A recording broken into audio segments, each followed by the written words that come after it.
Warte, pass auf. Da geht's. Geht eine Frau geht zum Muchi, gell? Und sagt, hey Schatzi, ich mag was mit S anfangen und mit X aufhört. Und sagt der Muchi, was möchtest du jetzt mit der Storflex?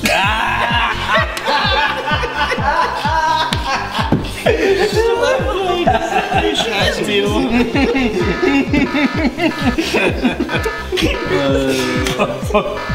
Männer, Auge, Feuerwehreinsatz. Wo ist es los? Wo brennt's? Weiter. Herrschaftszeit. Sag mal, kannst du das da lesen? Herrschaftszeit? Da steht Wald- und Feldbrand in Eckerting, aber ich melde euch jetzt gleich mal nicht einsatzbereit. Bist du narrisch? Natürlich sind wir einsatzbereit, Sie Kameraden brauchen. So wie es ist bei Nonsens kann euch bestimmt keiner brauchen. Außerdem, wer möchte von euch noch fahren? Bringt's mich zum Auto? Ja, fahr schon. Nix da, ihr seid doch eine Gefahr für die Allgemeinheit. Nein. Wir müssen löschen. Und du musst uns hinfahren. Euch zum Feuerwehrhaus. Nein. Gewiss nicht, sonst bin ich auch noch der Depp. Nicht zum Feuerwehrhaus. Direkt so brauchst du auch Ding. Ja, oder? Wenn jetzt die schuld sei, wenn unschuldige Menschen zu Schaden kommen. Weil beim Fettbrand, da wird jeder Kamerad braucht. Jeder Kamerad. Also gut, auf euer Verantwortung. Und ich bleib 200 Meter davor stehen. Sowieso. Pack mal's! Halt dich mal vor und zum Sieg. Nein, du bleibst so.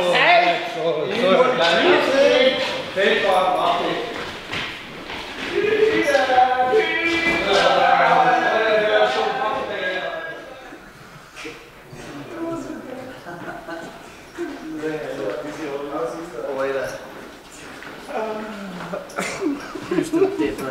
Also ich hab's echt einen Seerenvogel.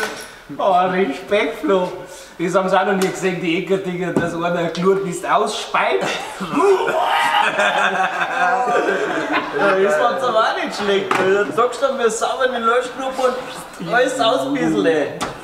Alter, wir wollten 5 halb raus. Ja, Resi, machst du es nur für nein, bitte. Bist du sicher? Ja, freilich. Gute Idee.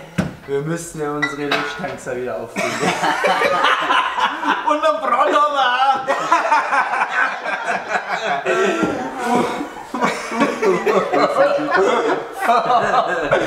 Ja,